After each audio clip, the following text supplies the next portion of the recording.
The message from today's autumn statement is that we are making progress. I think it just feels like more of the same. We've been here before, and you almost get that sense that there's a slow car crash going on. George Osborne came out of this surprisingly well on the day, but the fact is that pain is going to last for the best part of a decade, right through to 2018. George Osborne has just delivered his autumn statement to the House of Commons. The UK Chancellor is going to extend the deficit reduction programme deep into the next Parliament. But this comes against the backdrop of weaker economic growth. So what will be the political consequences of this autumn statement?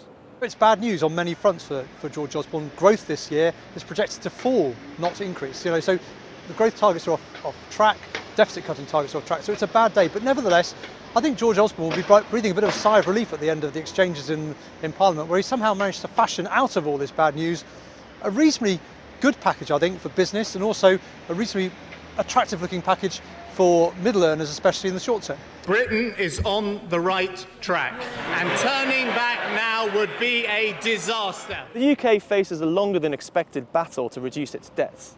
But Mr Osborne insists there's no miracle cure for solving Britain's economy, and that the coalition won't change course when it comes to cutting the deficit. So what would Labour do differently? Yes, we have to have pay restraint.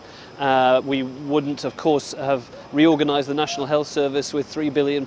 We wouldn't have given a £3 billion tax cut to the very wealthiest in society. You need to invest in some key areas right now to kickstart confidence in the economy. If everybody shrinks back and stops spending, and that includes with harsh spending cuts and tax rises from the government, the economy will continue to underperform, and that makes public finances worse. Some say we should abandon our deficit plan and try to borrow more. The Tories argue they're confronting the country's problems instead of ducking them, and so far they seem to be winning the argument with the public against Labour that this period of austerity is necessary. The public still aren't really buying, or maybe possibly even understanding, the Labour message, which is we need to borrow a bit more in the short term to get growth going to bring the deficit down in the longer term. George Osborne has announced a much tougher than expected settlement on benefits, going right to the next election, cutting them to just 1% increase every year. Now Labour has got to answer that question. What would you do? Where would you get the cuts from? If you aren't going to do this on welfare, where else would you get the money from?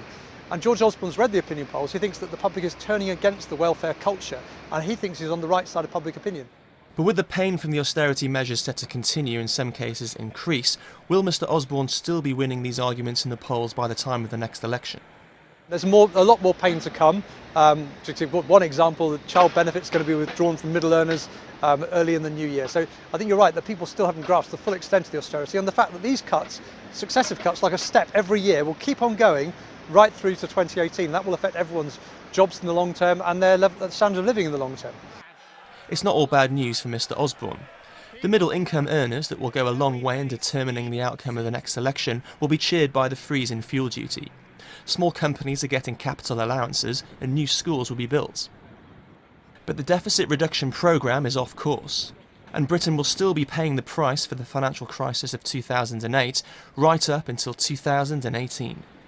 Daniel Garrahan, Financial Times, Westminster.